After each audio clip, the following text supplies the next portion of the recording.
I'm actually making a list of things I need to go back and edit this time, so I don't have to ask you, was there anything I had to go back and edit?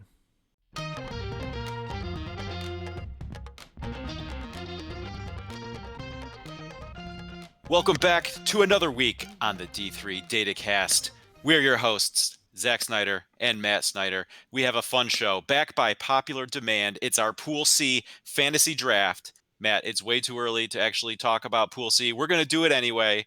We're going to make a draft predicting who we think will be the 22 Pool C picks for this year. But before that, we have another action-packed week of Division III basketball to talk about last week. And Matt, so let's start with who won the week last week for you? I'm just going to take the big and obvious choice, Zach, right off the bat. I'm going to take Guilford with the big win over Hampton Sydney. This was like a top 10 matchup going into the week. We picked it for our D3 Datacast game of the week. This was at Guilford, and Guilford came away with the big home win. Yes, you did. You were the one that picked it. I was not. But Guilford's now got that win over Hampton City and a win over Emory. And those are two big wins in Region 6, two big wins nationally. So that's going to, impacting the top 25 poll. But also when we get into February and we're talking about regional rankings and these Pool C selections, Guilford having those two big wins, I believe will play a huge factor into it. We know Guilford was kind of left on the table maybe last year. They had a really good team. The computers, the voters were all high on Guilford. They just didn't have the criteria that stacked up. Wins like this going to weigh heavily in Guilford's favor. So I think Guilford won the week with that big win, and I think the voters are going to put them high going into this next week. So for me, I'm going to stick with the same conference I was in last week, and that's the CCIW. I feel like as we're assessing the CCIW race, it's a flavor of the week. This week's flavor was Elmhurst. It was a 90-73 win over Illinois Wesleyan and a 74-69 win at North Park. Matt, we talked about last week how of the perceived contenders in the CCIW, Elmhurst is the one that we didn't really know anything about, but they had the big week coming up with Illinois Wesleyan and North Park. They come out of that 2-0. North Park losers of 5 in a row as we're recording here, so who knows what to make of that. But the preseason expectations I think were not unearned or unfair there.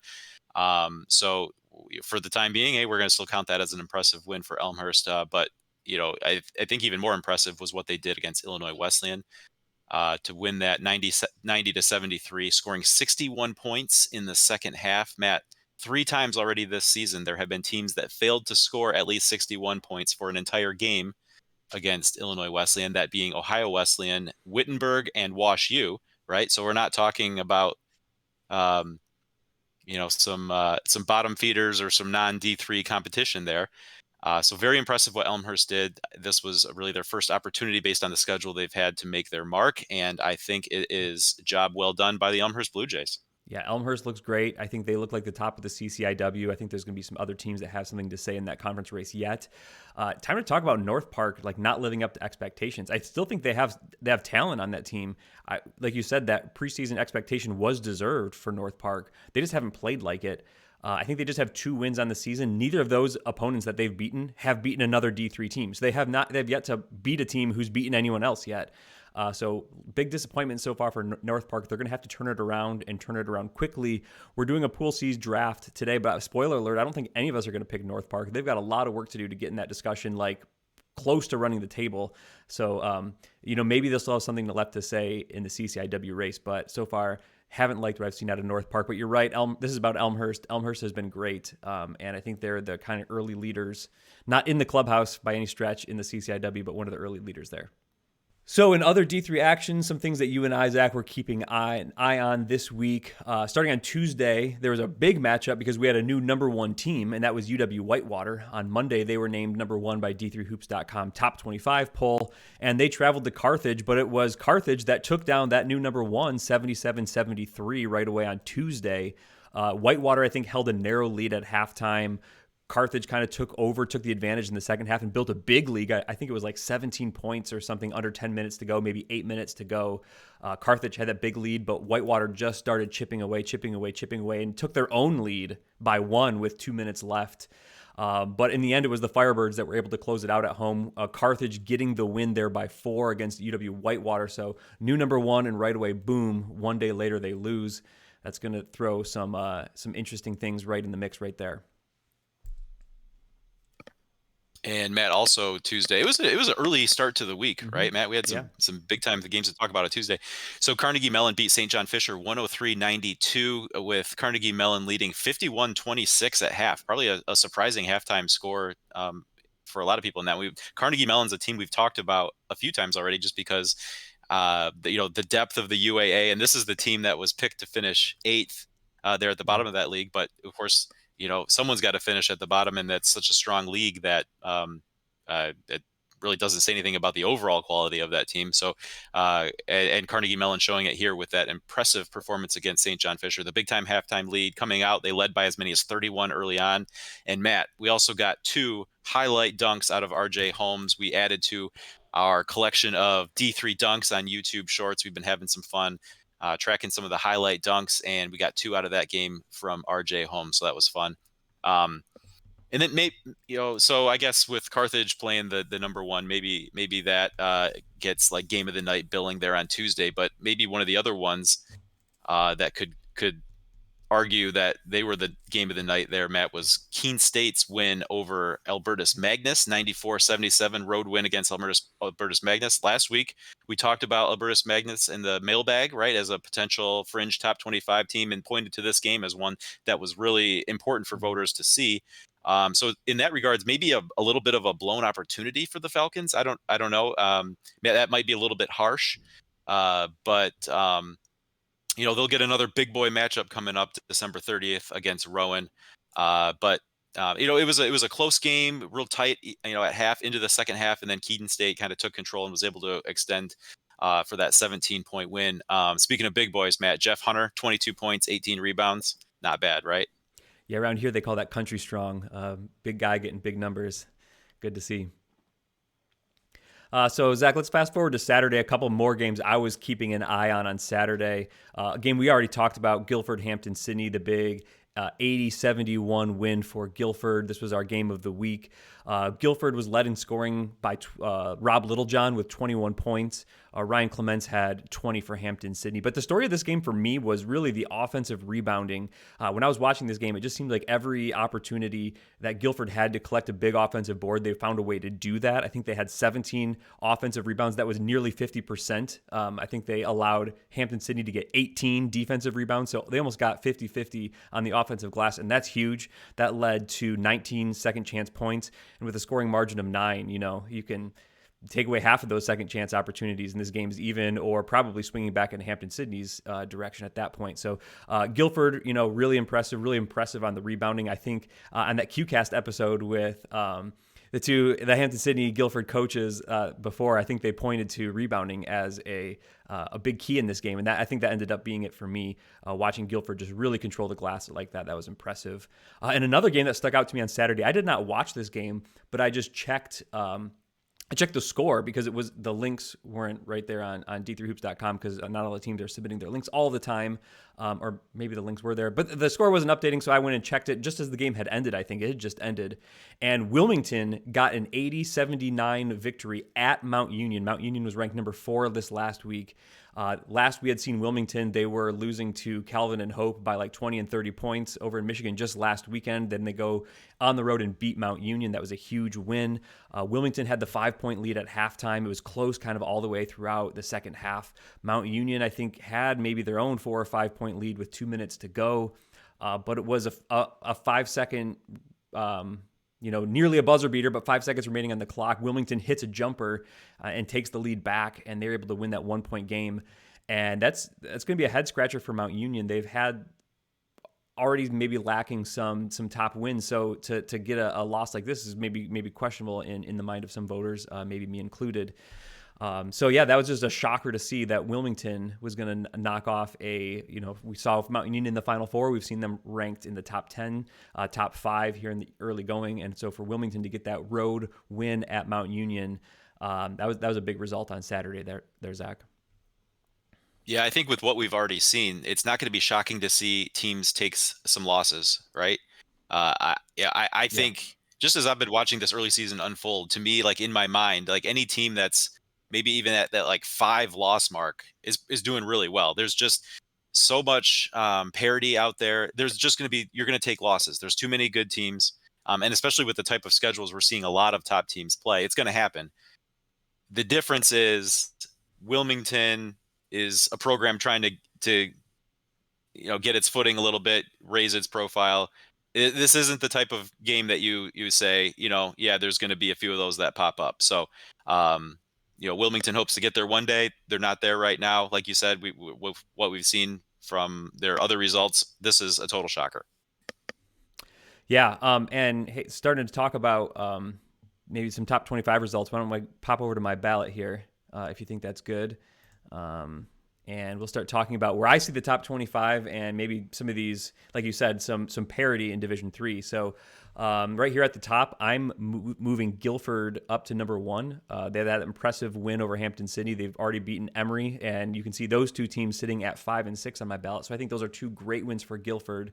And maybe two of the best wins in Division 3 right now, and they're undefeated in the ODAC. ODAC's a strong lead, so I'm feeling good about Guilford at number 1. Oswego State kind of holding serve there at number 2. I would like to see once they play some maybe more difficult competition, but for now I'm going to kind of hold them there. Calvin moves up a couple slots for me into 3, John Carroll 4. I only slid Hampton-Sydney down from 1 to 5. I'm not going to punish them too much. They lost by 9. That margin's a little larger than maybe you'd want it to see, but I think they're still a good team. They still have that huge win against Christopher Newport. They still have some other strong results. So not going to punish Hampton-Sydney too much. Emory 6, Trinity, Connecticut, who I'm very intrigued by at 7. Case Western Reserve, Keene State at 9. Tufts rounding out the top 10 there. They've looked impressive out of the NESCAC for me. And then moving Trine all the way up to 11. They've had some good results. They beat Heidelberg early in the week. Trine's looked really good to me. I think they're going to be another strong team in the MIAA. 2 really good teams in that conference. And then Elmhurst, we talked about Elmhurst's big week. I moved them up to number 12. I think they were just outside of the top 25, or they were in the receiving votes category somewhere last week. I would expect maybe voters after that strong week to put them in this week, so we'll probably see the Blue Jays in. Then NYU at 13, Widener at 14. That's a big jump for me. I was impressed by what I've seen from Widener. I think they're a strong team. At 15, Trinity, Texas coming into my poll. Whitewater drops out of my top 5 and down to 16. Then I got WashU, WPI, Virginia Wesleyan, Swarthmore, St. Joseph, Connecticut, Illinois College, Catholic at 23, and then Christopher Newport and Randolph-Macon right at the last 2 spots hanging on there, 24 and 25.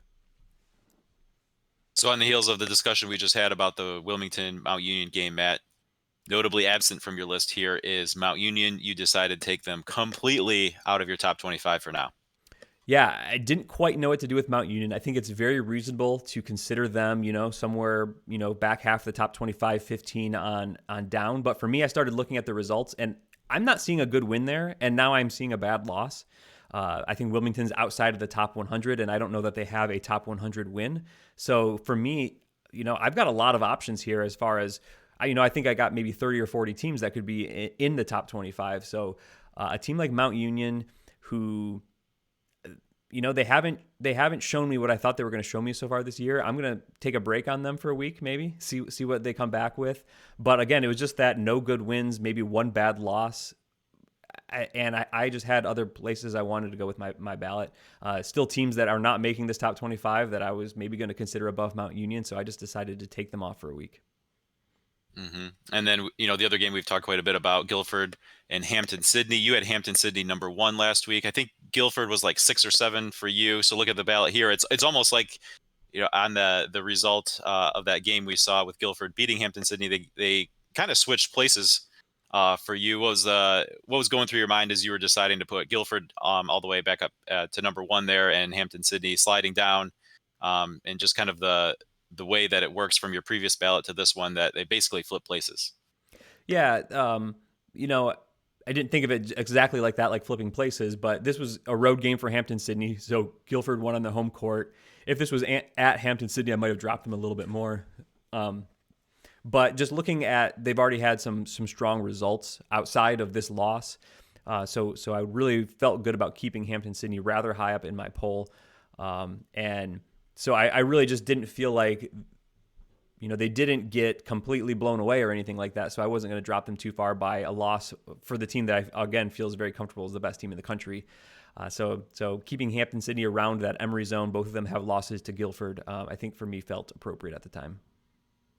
Okay. And then I think the highest team to make a debut spot in this ballot for you, Matt, is Trinity, Texas. You have them at 15. They've been one of the teams I've kind of had my eye on. I think I know they started getting some votes last week, but still, I thought that they were one of the more underrated teams in the early going here. So just your thoughts on Trinity as it pertains to top 25 voting. Yeah, Trinity looking really strong and really well positioned in Region 10 as well. I know that's not exactly the same conversation, but they had a win over Mary Hardin Baylor, like a 19-point win over Mary Hardin Baylor this week. They've already beaten Claremont Mudd Scripps by 10. They have a win over Whitman's. They've beaten kind of all of the conferences in Region 10, strong teams in those conferences. They're going to have 2 games against St. Thomas already, but already beaten those teams, already beaten Hardin Simmons, Texas Lutheran Southwestern this past week. They just have looked really strong. They've put up fairly strong margins in a lot of these games. With some of the other teams in Texas and in Region 10 taking losses, I think they've emerged at least as an early favorite in that region of the country. In Texas in particular, I think so far with those wins, UMHB in particular, I think they've kind of established themselves as maybe the top team in Texas. They'll have to contend with St. Thomas in conference as well a couple of times going forward. But so far, Trinity, Texas really like their results in this early season. And then the last team I wanted to ask you about here, Matt, is Catholic. You've had them in your ballot previously. They fell out of your ballot, now back in. Was there something about their week beating Elizabethtown and Wilkes, who was previously 5-0, that made you put them back in, or is it more about what's happening around it? Because it seems like there's a whole bunch of recycling and cycling, right? It seems like every time it feels like someone has a good week, they have a bad week, and there's just sort of this spin cycle going here from probably the last 10 spots down to maybe 40 or 50 teams deep. Yeah, Catholic's been kind of in and out yo-yoing for me. Not, and it's hard to say. It wasn't really for me their week this last week so much, although they did put up big margins, as you said, against Elizabethtown and Wilkes. But I think now, I'm getting a little bit higher on Stevens and Mary Washington, who they beat in week 1. So I think those wins to me look a little bit better. So it's kind of hard. I don't always so much take my ballot from the last week and then say team 1 lost, so I'll move them down, and team B or whatever the example is won and move them up. I'm kind of to a large extent trying to reassess fresh and reassess all of the wins and losses. And it just kind of happened this week that Catholic kind of came just right above the line. Again, there's other teams just on the other side of my line this week, like Coe and Dubuque and UW-Platteville and even Mount Union, that are kind of in this mix as well that I could have put into this spot. But for me, it just kind of felt like Catholic, their results were maybe a little bit stronger than some of these other teams at the moment right now. It's more than just like wins and losses too. It's some of these scoring margins in games, and I look at the computer ratings and things like that too. So for Catholic, it wasn't so much like, oh, this week they had a great week, so I'm going to put them back in. It's more of a full body of work. Just felt like they kind of were lifted just above that top 25 this week, whereas last week I had them kind of just on the other side of the top 25. Maybe a little bit hard to articulate it in this context right now. No, that's good. I mean, it's more about the whole picture and every team that's on your radar or on your watch list, so to speak, and the building totality of work as opposed to just reacting to what happened in the 7 days since you created your last ballot. Yeah, and this week I was ranking all the way out to 46 in my own personal ballot. So I've got a lot of teams in the mix, and pretty much all of those teams, maybe not the last 4 or 5, but pretty much all of those, I would be just fine giving a spot in my ballot somewhere, between 20 and 25. There's just that many teams that are so even. You mentioned parity. We're going to see a bunch of these teams in and out as teams lose to each other. So I think the rest of the season, every week, there's going to be a bunch of cycling and recycling just because of that kind of nature of the landscape in Division III this year. All right, should we move on to our main event? Let's do it. We had that fun episode early on where we already picked the conference champions. So everyone out there in TV land knows who's going to win the conference championships. And today we're gonna. At least the teams that I picked. Well, I mean, I can't speak for the others in our contest, but I think that in totality we got them all correct. And so today we're gonna pick the at large. So we're gonna have. It wasn't quite the Pool A's last time because it was regular season champions, but pretty much, after today, we're going to know the entire tournament picture. So let's go take a look at that. And as a reminder, last year, Zach, I think you needed a reminder of this. You won. You won last year. You got 21 points. I only had 19 points. It looks like I remember very well. My problem was I picked too many teams that ended up winning their Pool A. I had, Swarthmore, Scranton, Widener, Rowan. If we had flipped maybe that Johns Hopkins Swarthmore Centennial Conference Championship, then I would have won. You should have just had better foresight. Actually, and I'd like to also point out, I would have had 18. I would have had 21. Oh yeah, I would have had 21. You would have had 19. So yeah, we just would have flipped. I'm proud to have won last year's Pool C fantasy draft contest, Matt. But I think I'm more proud to serve as inspiration for every Q line underdog out there, because not only did I just beat you head to head, but I overcame the Q line. I outperformed and got the dub. Yeah, the early Q line the next day was Matt 22, Zach 18, and you can see we flipped that score and some a little bit there. So congrats to you. So because of that, I get the first pick this year. And so just to remind everyone what we're doing a Pool C fantasy draft. Each of us picks 11 teams that we think will get an at-large berth, a Pool C berth into the tournament this year. You pick 11, I'll pick 11. That'll be 22 teams. Last year we only had 20 Pool C spots. We have 2 extra this year, so there'll be 22. After round 10, I think we'll snake, and so we can kind of make up for the fact that someone got a first pick. And we will award 3 points for a correct Pool C pick, 1 point if your pick ended up winning their tournament, getting into the Pool A, and that's how we will score it. Any questions, Zach? I'm familiar with the rules. However, Matt, I spent the weekend as a leader on our church pre-teen retreat, so I'm a little bit more prepared for a "What's that smell" contest than our draft. But I have a list here in front of me. I'm ready to go. All right. I'm going to go back to our 2-box. Zach's going to keep track of our picks in the background. And then at the end of the draft, we will throw up the screen of what our picks ended up being. Let us know in the comments below on YouTube who had the best picks, which picks you agree with, which picks we missed that you think will definitely be Pool C's. So let us know what we got wrong or what we got right below.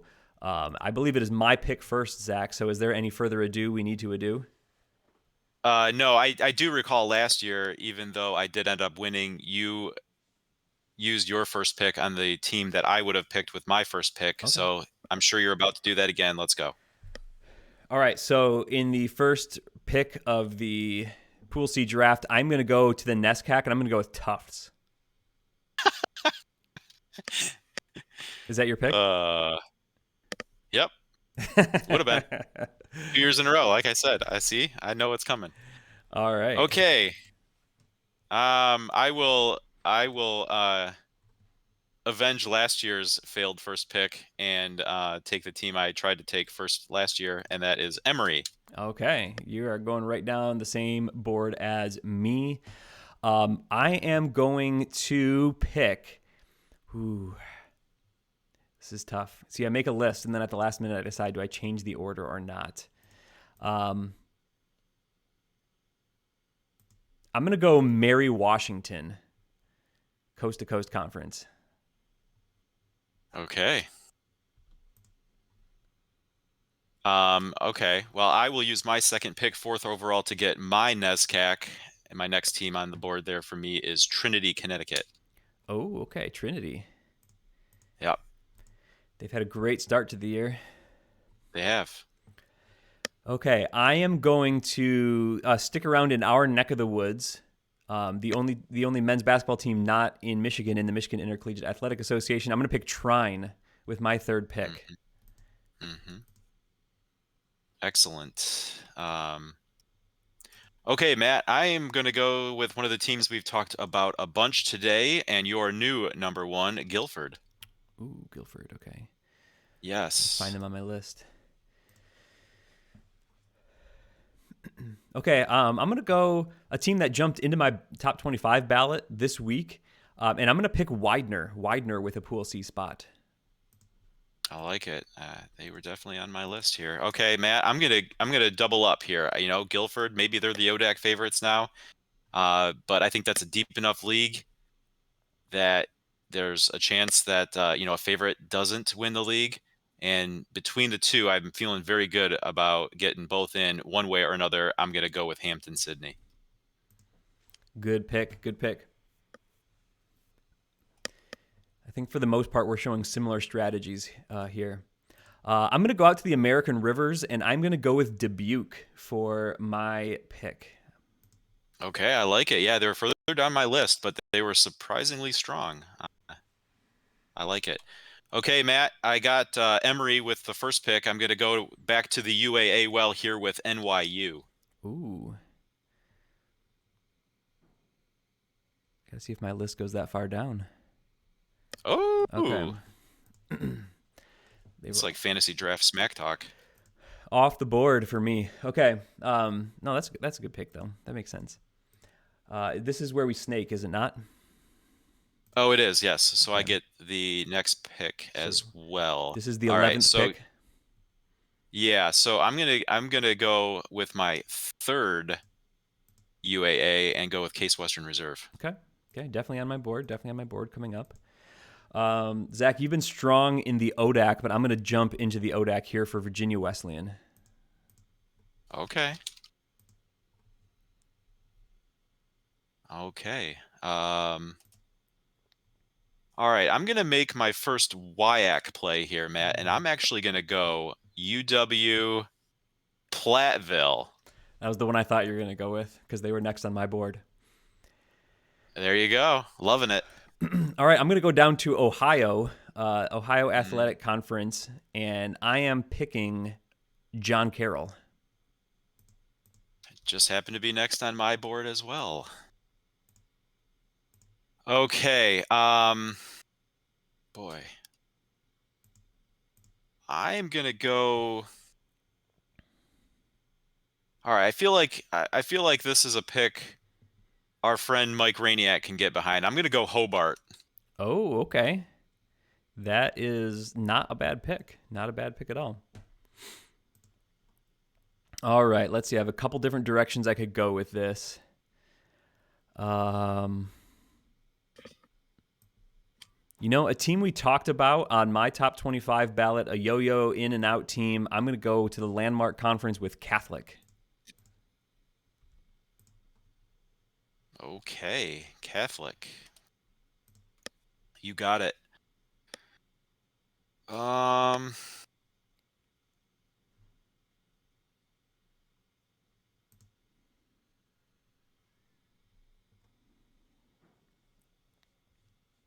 boy, this is where I really do I go deep into a conference I'm already pretty deep in, or do I try to mix it up? Okay, I'm gonna try to mix it up here, Matt. Give me Rowan. Oh, okay. Definitely still on my board there. All right. Let's see. Have I made a UAA pick yet? I feel like I need a UAA. You've gone deep into the UAA. You have So, not. that conference is tough. We got to get enough wins, but I think Wash U's got a good chance there. Okay, yep.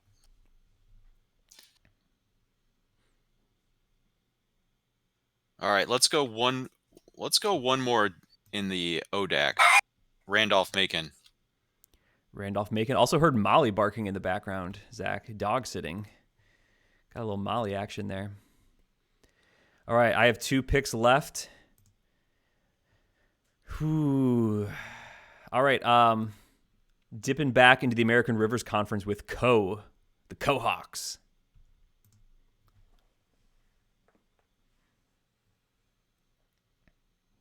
You got it. Okay, Matt, I'm gonna make my one Region 10 play with Pomona Pitzer. Okay. Just off my board, but not entirely. And man, this is the last pick.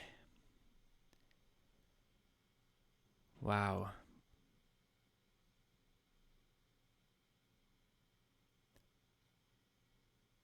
All right, well, man, gee whiz.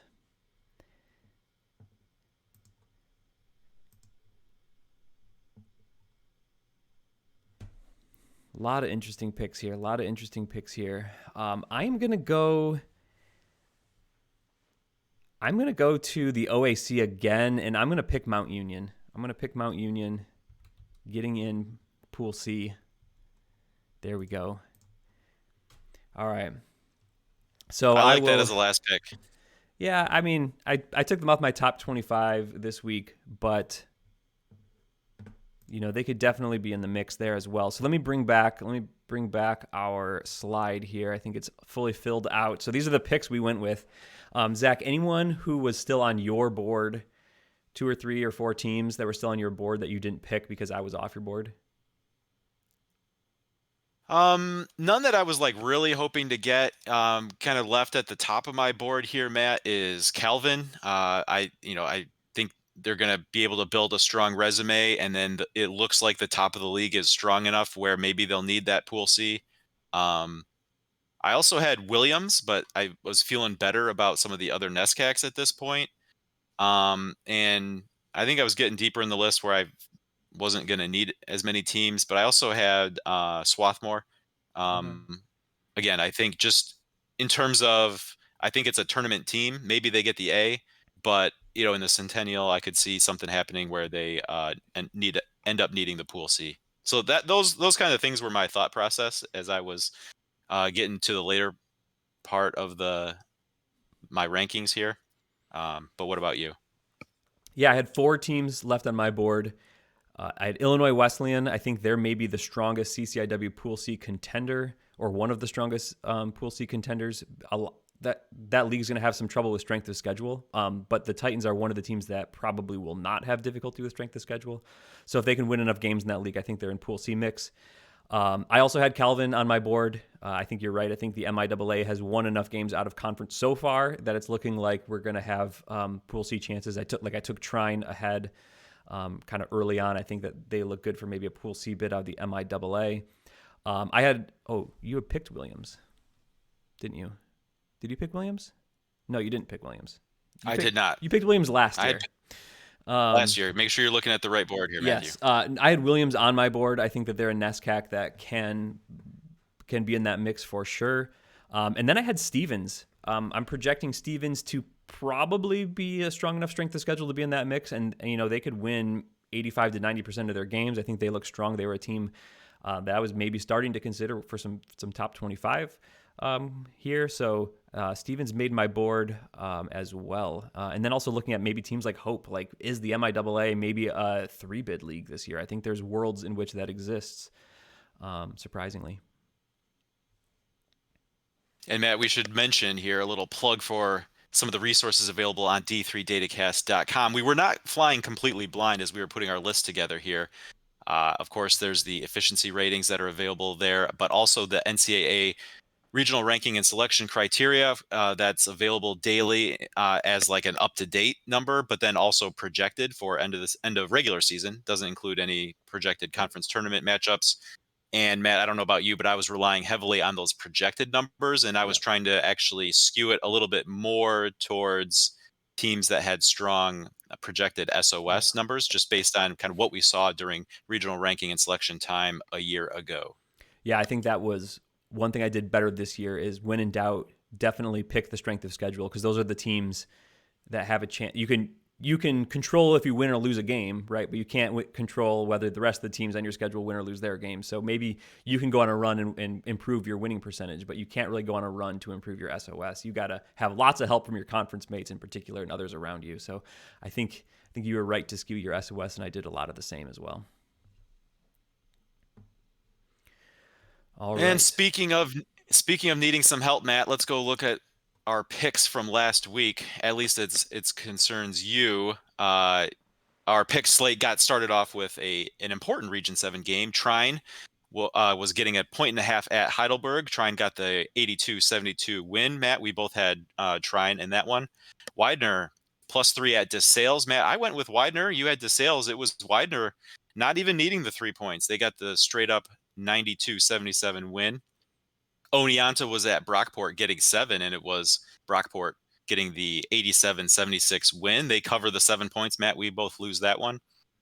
Illinois College was 4.5-point favorites at Ripon. We both were feeling good about the Blue Boys, and we were rewarded with a point there as Illinois College got the 72-62 win. And Matt, let's talk about it one more time because I'm not sure we've talked about this game enough. Hampton-Sydney was getting one on the road at Guilford, and of course it was an 80-71 win for Guilford. Matt, that was another point for me. I was 4-1 last week, 12-8 overall. Now, Matt, you were a disappointing 12-3, struggling to reach for 500. Now, 9-11 overall. Yeah, last year it was you chasing me all season long, and this week I've kind of gotten myself in a little bit of a hole here, so I'm going to have to catch up. I'm going to start this week and try to reel you back in a little bit. Okay, Zach, taking a look at this week's slate. We have 5 new games for us here. I'll go through them, and then we'll pick them one by one. The first game is UW-Whitewater plus a half a point at Hope. The second game is Cal Lutheran giving 2 points to Claremont Mudscripts. We have Hampton-Sydney getting 5.5 points at Randolph-Macon. We have Clark, even pick'em at Salve Regina. And our D3 Datacast game of the week this week is Tufts plus 2 points at Keene State. So starting at the top, Zach, UW-Whitewater and Hope, what is your pick in this game? Yeah, just a half a point might be a little bit surprising. I'm going to take Whitewater. All right. I'm going to go the opposite direction. I'm going to go Dutchman at home. They need a big win, and I think this is maybe a signature win for them early. It will also help our conference out greatly. Game number 2, Zach. Go for it. All right. Yeah, I think CMS is one of the disappointing teams of the season so far, and Cal Lu, I think, is replacing Trinity as my team to watch, kind of underrated team, because I expect that Trinity will get ranked this week. So, it might be going against initial gut feel, but when I look at what's happened this year, I'm gonna give the 2 and go Cal Lu. All right, I'm going to disagree with you again, Zach. I agree. Claremont Mudscripts needs to kind of get off the schneid here and be the team we kind of thought they were going to be. But getting 2 points at home, I think this is their opportunity to do just that. All right, going to the ODAC, Hampton-Sydney and Randolph-Macon. Yeah, for me, the 5.5 is just too big of a number here. We've talked before a couple weeks ago. I think Randolph-Macon seems to be still figuring things out offensively. The defense is still there. Randolph-Macon, you can always count on to be really good defensively. So they tend to play lower scoring games. That 5.5 looks big no matter what. But, when you're playing games like in the 50s, that feels even bigger. Give me Hampton-Sydney. Yeah, I think the computer here just giving too big of a line here for Randolph-Macon, getting 5 points for Hampton-Sydney. Like you said, with maybe some of the offensive struggles that Randolph-Macon is having, Hampton-Sydney hits like a couple of 3-pointers. Is that game all of a sudden out of reach, especially now getting 5 points beyond that. So I'm going to take Hampton-Sydney as well. Clark and Salve Regina. I'm feeling good about Clark here, Matt. On the even matchup, give me Clark. Yeah, I'm definitely intrigued about what Clark's doing out there in Region 2 this year. I think this one being an even pick'em, even on the road, I am also taking the Clark Cougars. They're the Cougars, right? Okay. Game of the week, Zachary. Yeah, I'm going to go with Tufts on this one, Matt, but this matchup is giving me visions of that big game last year we saw at Keene State when Middlebury came to town. It was a raucous environment, packed gym, big time atmosphere. So Tufts better be ready to play because Keene State is obviously a good team, and that environment, I think probably for this one with another NESCAT coming to town, will be lit, as they say. Yeah, I didn't entirely think about Tufts. that, but you are right. When just watching games on stream, I think there are very few gyms the last couple of years that have put out as great of an environment as Keene State has for some of these big games, and they could turn out again.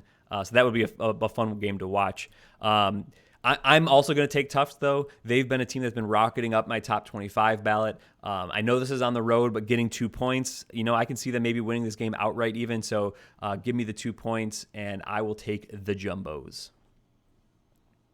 So after we had disagreed on the first 2, we end up agreeing on 3 more. So I only can make up a couple games on you, Zach. So we'll see how that one goes.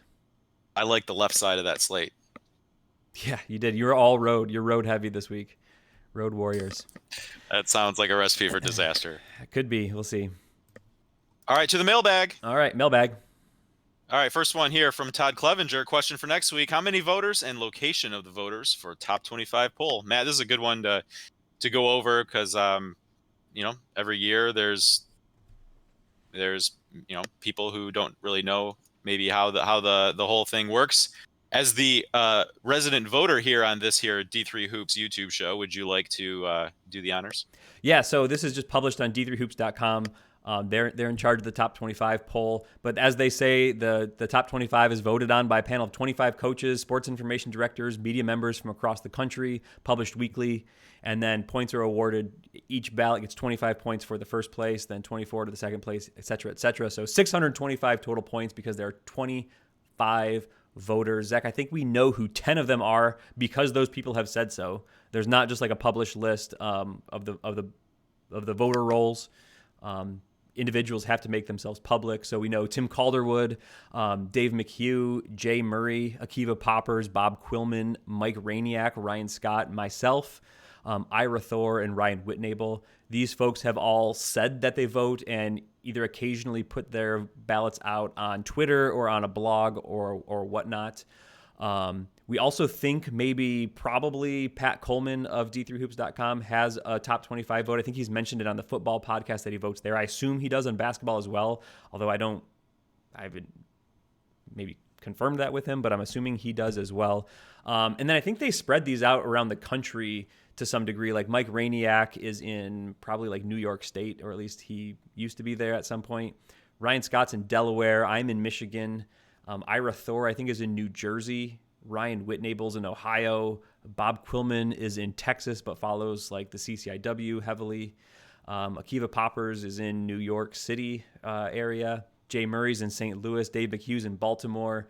And Tim Calderwood is in Wisconsin. Is that where he is? SID at Benedictine. Oh, Benedictine. Okay, so Illinois. So yeah. So they're kind of spread out. And again, that's like 10 people. So there's 15 other people who are, in that list, coaches or media members or sports information directors, and they're probably similarly spread out as well. So that's kind of where the votes are coming from. Get different mix of different regions and flavors and things of the like. Typically, it's the coaches or people more directly involved with a particular school that remain non-public with their vote. Yeah. And since the list isn't published, that means we don't know who they are. Yeah. So and that makes some sense too. You mentioned, yeah, sure. I can appreciate that there are reasons why they may not want to publicize their ballot, especially. But yeah, so like you said, this list is at least people who have on occasion made their ballot public. Yeah, for sure. Next question. Next question comes from Anonymous. How do the numbers see the ARC as a multi-bid league, or for that matter, the CCIW and WIAC? The WIAC has had a solid start, but will their future resumes improve through intra-conference that much that ARC will be single-bid league? Matt, we gave a plug for the projected data already on d3datacast.com, and I imagine you have an answer worked up here that will be based on that. Yeah, so just first off, before we jump in, the number one thing that a conference can do to be a multi-bid league is win your non-conference games. So if you have a good non-conference record as a conference, then all of your conference games where you probably play like a double round robin or something like that, you're getting more wins than you are losses in your opponent's winning percentage and opponent's winning percentages and the like. So if you win a lot of games as a conference, that's going to help you in your pursuit of a multi-bid league. So the American Rivers Conference has so far done great in their non-conference games. So just these three leagues, by the Massey ratings, they have just like a conference win-loss, which will include some like non-Division III games, which aren't officially counted, but directionally these numbers will be what they are, right? So American Rivers Conference, 32-14 non-conference. That's outstanding. The WIAC is 33-22. That's pretty good. The CCIW is uncharacteristically like 25-25. So just kind of more 500. So the farther you are above 500 as a league, that will tend to make your strength of schedule higher. And then if you're a contender, then you want to also be playing other strong teams as well. So if your bottom teams can win games and then the contenders can win those games and beat other top contenders, then you're looking good. So like you said, going to d3datacast.com, I have some screenshots here. This is Region 9. I hope it shows up on your screen okay, but I just kind of highlighted some American Rivers teams and some WIAC teams in Region 9. And then over on the right-hand side are those projected numbers we've been talking about. So the red boxes are American Rivers and the purple boxes are WIAC. So just some of the top teams maybe here, like Dubuque, they're projected 553 SOS. That number will play just fine if you can get like a 750 or above winning percentage. So Dubuque looks good. We picked them as a Pool C team, right? They look great. Similarly, 546 projected SOS and an 800 winning percentage. If you can get that with that like 750 or above, I think you're sitting very, very pretty. Nebraska Wesleyan, the 520 SOS might be a little bit more marginal, so maybe they're not necessarily in line there, but kind of that's one of the lower SOSs we see here in the top half of the league maybe.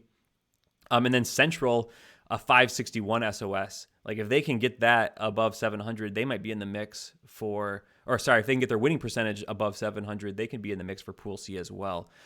So American Rivers looking very good there.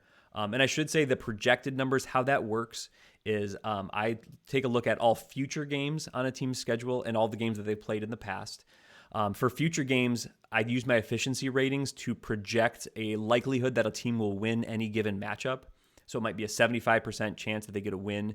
So I will give them 0.75 wins for that game. And then so for every team's future schedule, all of those fractional wins and losses get added up, and then it kind of computes strength of schedules. So it's not a true simulation, but it is sort of a projection given team strength, and it gives a pretty good look at where strength of schedules could line up.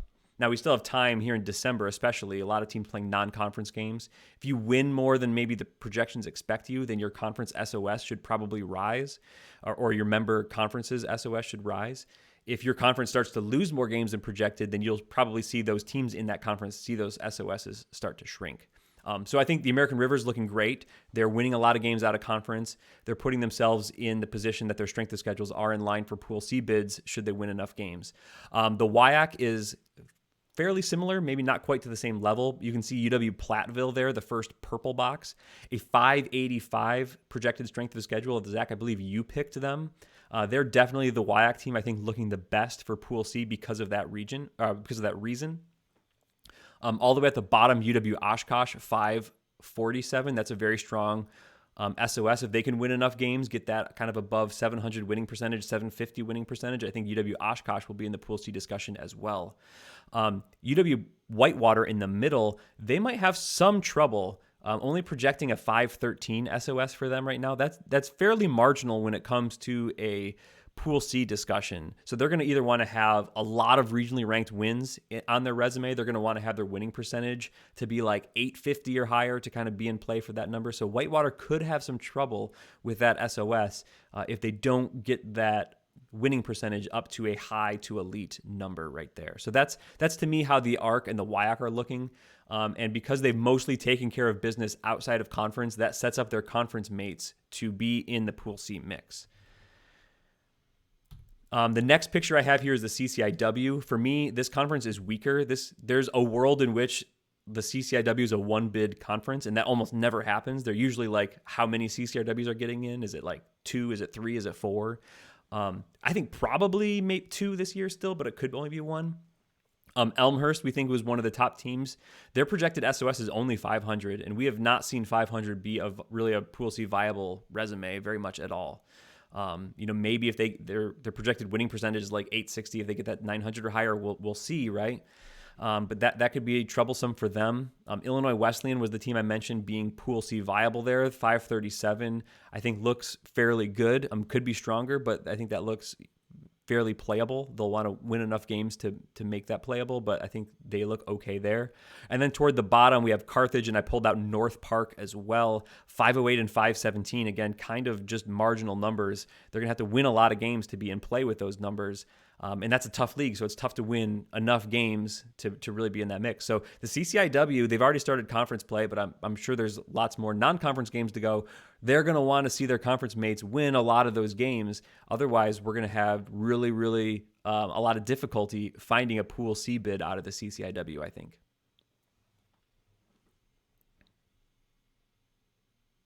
That was kind of a lot. Right. One more. It was really fun follow. Okay, I'm sorry. You're going to have to say that again, Zach. It was a lot, but it was excellent, and it will be fun to follow as the projections get turned into actual results. Yeah. Yeah. Definitely still a lot of time for those projections to move. So they're not set in stone, but they're directional, and every day they get closer and closer to being what they're going to be. Once teams are fully in conference play, that number doesn't move a whole lot, I don't think. So it's really these non-conference games that can really lever those SOSs up and down. All right. I believe we have one more mailbag question here, Matt, from Tom Snyder. Maybe you've heard of him. How would you power rank the teams that are still undefeated? Yeah, this is an interesting question because there's some undefeated teams that are not getting top 25 love right now just because maybe they haven't played very many other good teams. So I just did a very quick power ranking of my my undefeated power rankings, right? So 1 through 11 on this list, I think were teams that made the top 25. So like Guilford, Oswego, Calvin, John Carroll, Trinity, Case, Tufts, Trine, Elmhurst, other Trinity, and Illinois College were in my top 25. They're all undefeated. So that's my top 11 undefeated teams. Dubuque was just off my top 25. Pomona-Pitzer is actually still just off my top 25. They're in the mix as well. A team like Hope and Hobart, I think, are maybe in that mix where you could consider ranking them in the near future if their results continue to be strong. They're also undefeated. And then we have teams like Franklin and Marshall, Shenandoah, Northwestern Minnesota, and Concordia Moorhead. Maybe even throw Drew, Ferrum, and Husson in the mix, like just kind of like that next tier of we're going to need to see some stronger results against some top teams to maybe consider them, but they're all still undefeated. We've got Pacific Lutheran, we've got Occidental, we have Asbury, who's in their final year of Division III provisional membership, and then we have Cairn and we have St. Vincent's. We have 27 undefeated teams. This is how I rank them, and to be honest, I leaned heavily on my computer efficiency ratings to give you the kind of the back half of this list outside of my top 25. I didn't really comb through the resumes too much myself to place them in exact order. So feel free to disagree. If you want to make your own top undefeated team power rankings in the comments below, or tell me which of these teams, maybe like 13 through 27 that I'm sleeping on here. I'd be happy to maybe deep dive on my own time to some of these teams as well. But that's the undefeated landscape here in Division III. And thus wraps up this week's mailbag. If you have something that you would like for us to address in next week's mailbag, you can leave it as a comment on YouTube. We'll find it there, or you can hit us up on any of our social media channels. Let us know you've got a mailbag item, and we will add it to the list at the end of next week. All right, Matt, let's end this episode as we do with every other episode with a big thank you to those of our listeners who have decided to support us on Patreon. We couldn't do what we do without their support. They help make d3datacast.com available and accessible to all with no ads, no paywalls. And we certainly appreciate their ongoing support. If you'd like to join us on Patreon, go to patreon.com/D3Datacast. We have two different tiers. We have a $3 tier and a $5 tier, the good job and the great job team tiers. If you would like to participate with us, that would be great. That would be wonderful. If you cannot afford to subscribe to the Patreon, we totally understand. If you could like the show, if you could subscribe to the show, give the thumbs up to the episode, those kind of things help us out. If you could also share the show with another Division III fan you might know, someone who might be interested, that is great as well. We just love the Division III conversation. We love those who have decided to participate with us in that by commenting, by viewing, by joining us on Patreon. All those things are great. So thank you all so much. Hope you enjoyed this episode. And with that, we'd like to say, good job, team. Good job, team.